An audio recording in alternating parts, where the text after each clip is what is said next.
El sueño se acabó, Perú está fuera del Mundial prácticamente. Es un 98% eliminado y un 2%, e incluso 0,5%. Las posibilidades aún hay, pero son mínimas y prácticamente nulas. Así que este video vamos a repasar el por qué Perú fracasó, cuál es el motivo del fracaso.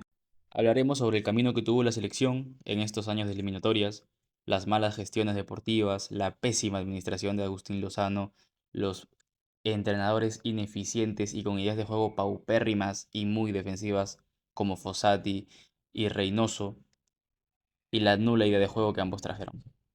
Así que sin más dilación, comenzamos. Antes de comenzar, hay que dar un poco de contexto sobre qué es lo que ha pasado, y es que a partir de este año las eliminatorias son totalmente mucho más fáciles, porque anteriormente de las 10 selecciones solo clasificaban 5, 4 directos y uno el repechaje, y es por eso que la hazaña que hacía Perú en el 2018 y en el 2022 ha sido una alegría para todos nosotros. ¿Por qué? Porque la selección nos tenía acostumbrados a fracasos, a goleadas, a derrotas, a humillaciones, y es por eso que este año uno pensaría que ahora clasifican 7. La selección viene en un momento bueno porque venía 2 veces consecutivas clasificado al repechaje y una vez al mundial. Estas eliminatorias serían mucho más fáciles, lo cual fue todo lo contrario. Y esto es lo que enormece, hace enorme y humillante y escandaloso el fracaso de estas eliminatorias. Así que ya teniendo ese contexto, comenzamos.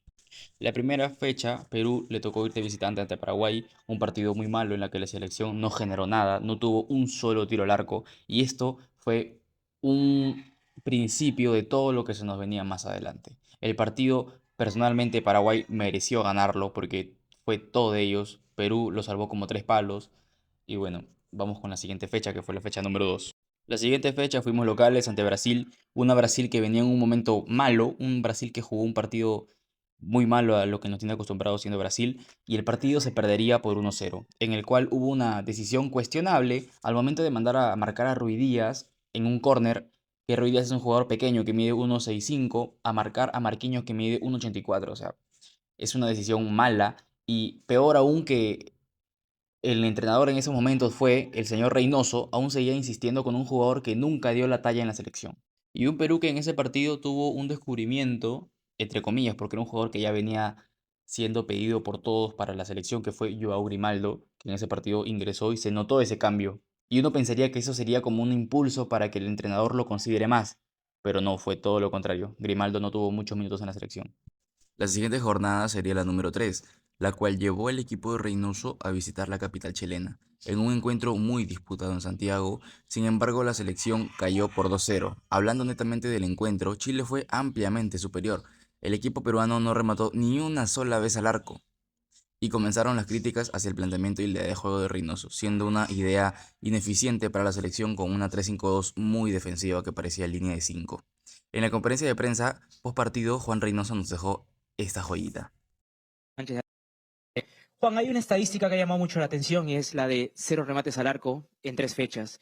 ¿A qué atribuyes esto? Lo que me dice la estadística, ¿qué te digo? Es cuestión de interpretación. O sea, ¿qué es disparo al arco, no? Que debería ser un tema muy, muy sencillo. Yo vi que tiramos al arco, no fueron quizás a la portería. Chile. Luego de la burrada que hemos escuchado, vamos a hablar sobre la siguiente fecha doble, en la cual a Perú le tocaría recibir en Lima, en el Estadio Nacional Argentina, la Argentina campeona del mundo, la Argentina con figuras como Messi, De Paul, Guti Romero, y posteriormente a eso visitó a Bolivia en la altura. Ambos partidos terminarían siendo igual de malos, perdiendo 2-0, dejando a la selección hundida en el fondo de la tabla. Lo único quizás rescatable fue que, al menos, se rompió esa racha de no rematar al arco. Posteriormente en casa, Perú empató 1-1 contra Venezuela en el Nacional. Tras esto, llegó una pausa por la fecha FIFA en vísperas de la Copa América 2023. Durante ese periodo, la selección disputó 4 amistosos con resultados positivos, muy positivos, 3 victorias y un empate. Sin embargo, hay que recalcar que esos triunfos fueron ante rivales de nivel menor como República Dominicana, Nicaragua y El Salvador. Y curiosamente, ese empate fue un empate a 0 contra una selección decente como Paraguay. Ya en la Copa América, bajo el mando de Jorge Fossati, Perú tuvo una mala presentación, ya que nos tenía acostumbrados a llegar a fases finales. Esta vez no fue así y Perú quedó eliminado en fase de grupos. No ganó un solo partido y al reanudarse las eliminatorias empató de local ante Colombia, en un partido que fue muy engañoso, ya que los colombianos fueron ampliamente superiores. Tuvieron más posesión, más remates al arco y en lo personal se debieron llevar la victoria, suerte que no fue así. Y en la siguiente fecha tocó visitar Ecuador, donde se mantuvo un Perú defensivo, nuevamente al igual que con Reynoso, un Perú sin cero ideas de ataque, y el partido se vio resuelto por un cabezazo de Valencia. Sin embargo, en la siguiente fecha doble hubo una luz de esperanza, la cual fue que Perú sorprendió con una victoria por 1-0 ante Uruguay, lo cual nos dio una esperanza, como ya dije, y alivió un poco lo que vendría a ser las posibilidades de ir al Mundial. Pero esa alegría no duró mucho, ya que justamente la siguiente fecha Perú le tocaría contra un rival muy difícil, que es Brasil, y de visita, lo cual ese partido fue un desastre, perdiendo así por 4-0. A pesar de todas las derrotas que hemos mencionado, todas las pérdidas de puntos, las esperanzas aún quedaban, ya que este formato se presta para eso, clasifican 7 de 10, y en las eliminatorias seguía siendo accesible que Perú quedara en el puesto 7. Aún habían posibilidades por luchar por ese cupo, y en la fecha 11, Perú le tocaría recibir a Chile, en un partido aburrido en el cual quedó 0-0, y luego a la selección le tocaría viajar a Buenos Aires, donde cayó por la mínima diferencia ante Argentina en un partido en el que el albiceleste se notó que jugó a media máquina.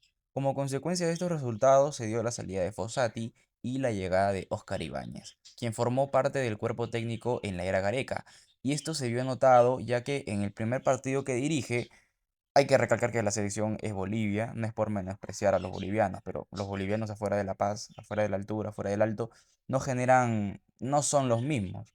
Y eso se vio notado en este resultado donde Perú se impuso por 3-1 entre Bolivia y se mantuvo el esquema que algunas veces dejó Gareca, esa idea simple de atacar, de poner los jugadores que tienen que jugar, no ser muy defensivos, dar las pelotas al pie, las conexiones entre el mediocampo, y bueno, se demostró que el fracaso en las eliminatorias fue responsabilidad de la gerencia deportiva y de la pésima elección de entrenadores con ideas ineficientes.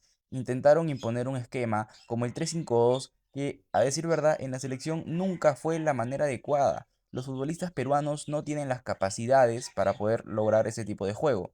Sin embargo, aún quedaban 5 fechas y una mínima esperanza de alcanzar el séptimo lugar.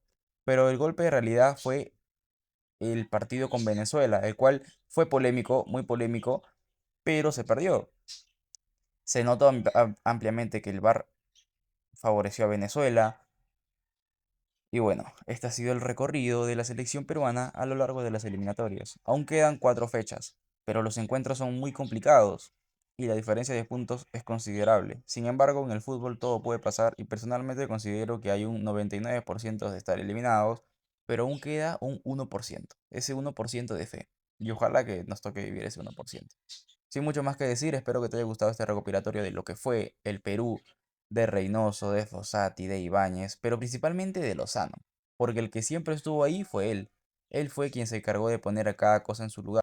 Y yo sinceramente, con todo respeto, espero que el siguiente año o el siguiente proceso no esté él, porque la verdad es un presidente muy ineficiente e incapaz. Así que un saludo a todos.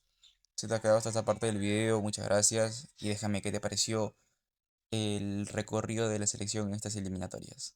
Sin mucho más que decir, nos vemos.